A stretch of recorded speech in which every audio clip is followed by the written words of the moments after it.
طبعا فاق طارق وقلت له ماما انا مشتهي، انا بس انا الوحيده اللي قبل ما اول ما بفيق انا اللي باكل. قلت له مشتهي اكل مربى وزبده، مشتهي على مربى المشمش او مو الباذنجان، اكيد يا ريت يلتقى الباذنجان. مربى المشمش او الكرز. راح قام ملقى مربى الكرز، جايب شو طلع؟ جايب سفرجل، وانا هيدا ما بحبه. ما بيقول لي شو بيشكي السفرجل؟ تقعد اكلت لي لقمه، شوف ما قدرت يعني. ماشي. فقال لي خلص راح خليكي تروقي، راح اعمل لك كبايه عصير جريفون.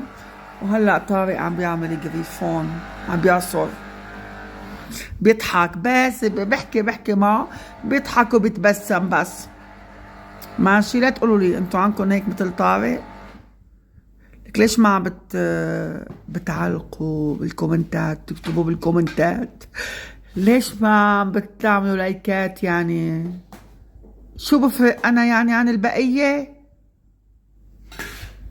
اعملوا خير شو، ولا ما بتحسنوا بتعملوا خير؟ ما بتحبوا.